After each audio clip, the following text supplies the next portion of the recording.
Hello दोस्तों, स्वागत है आपका हमारे YouTube channel Amit Aryan study में। तो दोस्तों, आज हम जीके का पहला प्रैक्टिस सेट पढ़ने जा रहे हैं जो सभी एग्ज़ाम की दृष्टि से बहुत ही इम्पोर्टेंट है। आप विश्वास रखिए, हमने प्रत्येक क्वेश्चन को इसमें डिटेल के साथ एक्सप्लेन किया है।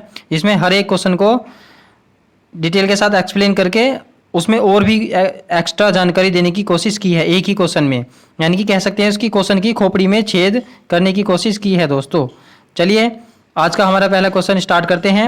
जिसने हमारे चैनल को अभी तक सब्सक्राइब नहीं किया है तो प्लीज़ सब्सक्राइब कर लीजिए। पहला हमारा क्वेश्चन है आज का, केप ऑफ गुड होप कहाँ पर स्थित है? तो दोस्तों, केप ऑफ गुड होप जो है ये दोस्तों दक्षिण अफ्रीका में स्थित है। इसको उत्तमासा अंतरी भी कहा जाता है। यह दक्षिण अफ्रीका में स्थित है।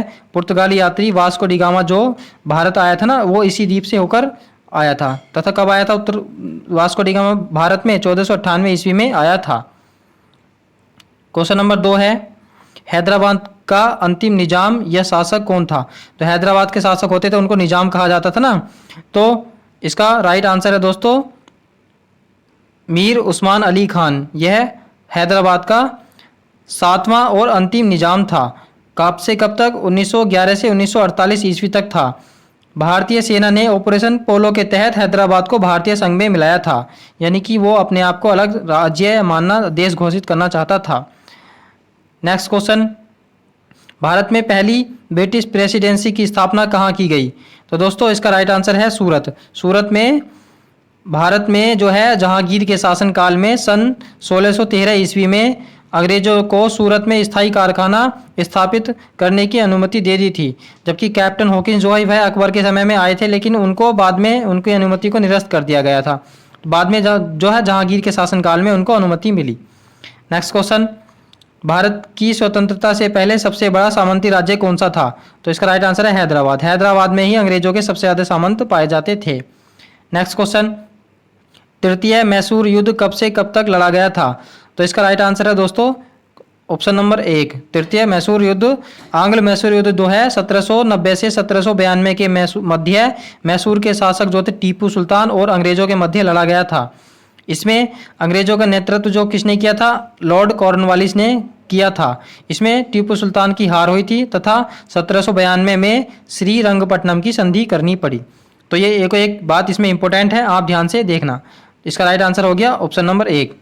नेक्स्ट क्वेश्चन है, राजा राम मोहन राय ने कलकत्ता में ब्रह्म समाज की स्थापना की थी, यानी कि कब की थी?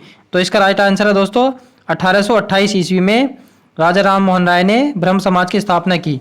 उसके अलावा 3-4 और देखते हैं। सत्यशोधक समाज की स्थापना किसने की थी? ज्योतिबा फूले ने 1873 ईस्वी में। तत्वबोधनी सभा की स्थापना देवेंद्रनाथ टैगोर ने 1839 में कोलकाता में की थी। Servant of society India society की स्थापना किसने की थी? गोपाल कृष्ण गोखले ने 1905 ईस्वी में की थी। तो इसकी राइट आंसर हो गया, इस क्वेश्चन का राइट आंसर है 1828 ईस्वी। नेक्स्ट है, गोलकुंडा भारत के किस राज्य में स्थित है? तो दोस्तों गोलकुंडा जो है ये तेलंगाना में स्थित है। अब इसके अलावा कुछ और देख लेते हैं फैक्ट। मेहरानगढ़ का किला यह जोधपुर राजस्थान में स्थित है। ग्वालियर का किला ग्वालियर मध्य प्रदेश में स्थित है। कुंभलगढ़ का किला जो है राजसमंद राजस्थान में स्थित है। रानी की बाव पटन गुजरात में स्थित है। चलिए नेक्स्ट क्वेश्चन है, पुरातात्विक स्थल सुरकोटडा किस राज्य में स्थित है? तो यह दोस्तों गुजरात में स्थित है। इसके अलावा कुछ और स्थल देख लेते हैं जो हड़प्पा सभ्यता से रिलेटेड हैं। 1996 में इस स्थल की खोज गणपति जोशी ने की थी। किसकी? सुरकोटडा की। उसके अलावा देखते हैं धोलावीरा, लोथल, रंगपुर और सुरकोटडा ये कहाँ पर स्थित है? गुजरात में स्थित हैं। आलमगीरपुर कहाँ पर है? उत्तर प्रदेश में स्थित है। कालीबंगा राजस्थान में। और मांडा जो है यह जम्मू कश्मीर में स्थित है। यह सबसे उत्तरी सिरा है सिंधु घाटी सभ्यता का। दैमाबाद जो है महाराष्ट्र में है। रोपड़ कहाँ पर स्थित है? पंजाब में स्थित है। तो आप इसका स्क्रीनशॉट भी कर सकते हैं और वीडियो को आराम से रोककर देखकर याद कर सकते हैं। वीडियो अंत तक जरूर देखना दोस्तों, अगर पसंद आए तो लाइक जरूर करना। नेक्स्ट क्वेश्चन है, भारतीय संविधान का अनुच्छेद 368 किससे संबंधित है? तो दोस्तों 368 तो यह राष्ट्रीय आपातकाल से संबंधित है। ये 352 होना चाहिए। इसका मतलब इसमें देख लें भाग 18 में यह ऐसे संबंधित है। राष्ट्रीय आपातकाल अनुच्छेद 352। राष्ट्रपति शासन कब होता है? अनुच्छेद 356 में राष्ट्रपति शासन का जिक्र किया गया है। वित्तीय आपातकाल अनुच्छेद 360 में दर्शाया गया है। चलिए नेक्स्ट क्वेश्चन है, उस रिट का नाम बताइए जिसके तहत अदालत किसी गिरफ्तारी का तरीका या आधार विधिक और संतोषजनक ना होने पर गिरफ्तार व्यक्ति को छोड़ने पर यह कहती है कि हमारे सामने पेश करो या मुक्त करो। भाई जब उसका आधार कोई है बताया नहीं गया कि उसका यानी कि उसके खिलाफ सबूत नहीं पेश किए गए तो उसको छोड़ने का आदेश देती है। तो इसका राइट आंसर है दोस्तों बंदी प्रत्यक्षीकरण। अब किस जो सुप्रीम कोर्ट है 5 प्रकार की रिट जारी करता है अनुच्छेद 32 के तहत, वो कौन कौन सी हैं? बंदी प्रत्यक्षीकरण, परमादेश, प्रतिषेध, उत्प्रेषण, अधिकार परीक्षा। ये कई बार पूछ लिया जाता है, इसमें 4 दे देगा और आपसे पूछेगा इनमें से कौन सा नहीं है, तो आपको ये सारे याद होने जरूरी हैं। चलिए नेक्स्ट क्वेश्चन है, समान नागरिक संहिता संविधान के किस अनुच्छेद में स्थित है या उल्लेखित है? तो इसका राइट आंसर है अनुच्छेद 44। अनुच्छेद 44 में भाग 4 के नीति निर्देशक तत्वों में जो है अनुच्छेद 44 में समान नागरिक संहिता दर्शाई गई है। उसके अलावा कुछ और अनुच्छेद है इंपॉर्टेंट है, जो बहुत ही इंपॉर्टेंट है, इनको ध्यान में रखेंगे, जो बार बार एग्जाम में रिपीट हुए हैं। ग्राम पंचायतों का गठन अनुच्छेद 40 में किया गया है। कृषि और पशुपालन का संगठन जो है अनुच्छेद 48 में है। और पर्यावरण सुरक्षा जो अनुच्छेद 48 के कै में दर्शाई गई है। और राष्ट्रीय स्मारकों की सुरक्षा जो है अनुच्छेद 49 में। और कार्यपालिका से न्यायपालिका का पृथक्करण जो है अनुच्छेद 50 में दर्शाई गई है। तो इसलिए ये सभी इंपॉर्टेंट हो जाते हैं। इसका राइट आंसर हो गया अनुच्छेद 44। नेक्स्ट क्वेश्चन है, धूपगढ़ किस पहाड़ की सबसे ऊंची चोटी है? तो इसका राइट आंसर है सतपुड़ा। सतपुड़ा पहाड़ की सतपुड़ा जो उसकी पर्वतमाला है उसकी सबसे ऊंची चोटी कौन सी है? धूपगढ़। सतपुड़ा की जो है धूपगढ़ है। अरावली पर्वत श्रेणी की गुरु शिखर है सबसे ऊंची चोटी।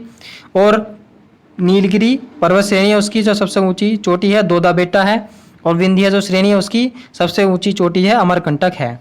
चलिए नेक्स्ट क्वेश्चन, हिमालय का इनमें से कौन सा दर्रा उत्तराखंड को तिब्बत से नहीं जोड़ता है? तो शिपकिला दर्रा जो है दोस्तों यह हिमाचल प्रदेश का है। बाकी ये तीनों उत्तराखंड को तिब्बत से जोड़ते हैं। और इसके अलावा कुछ और दर्रे देख लेते हैं। नाथुला दर्रा कहाँ पर है? नाथुला और जलेबला दर्रा कहाँ पर स्थित है? सिक्किम में स्थित है। बारालाचा और शिपकिला दर्रा कहाँ पर है? हिमाचल प्रदेश में। मायाली दर्रा उत्तराखंड में है। उत्तराखंड के और ये 3 और है, माना, नीति और मांगसा। उसके बाद दीफू दर्रा कहाँ पर स्थित है? दीफू दर्रा अरुणाचल प्रदेश में। और तुजू दर्रा कहाँ पर स्थित है? मणिपुर में स्थित है। चलिए नेक्स्ट क्वेश्चन, निम्नलिखित में से जो अलग है उसे विषम को चुनना है। तो डल झील, वेमना झील और वुलर झील ये तीनों मीठे पानी की झील हैं। बाकी ये सांभर झील जो है ये खारे पानी की झील है दोस्तों, इसलिए ये इन सब से अलग हो जाती है। नेक्स्ट क्वेश्चन देखते हैं, महानंदा नदी किसकी एक सहायक नदी है? तो महानंदा नदी जो है यह गंगा की सहायक नदी है। यह सबसे अंतिम सहायक नदी है गंगा की, जो भारत के पश्चिम बंगाल में, बिहार में और बांग्लादेश में बहने वाली नदी है। यह गंगा की अंतिम सहायक नदी है। तो दोस्तों इसी तरह से हमारे क्वेश्चन कंप्लीट हुए आज के। आप कमेंट बॉक्स में बताएंगे कि आपके कितने क्वेश्चन ठीक हुए।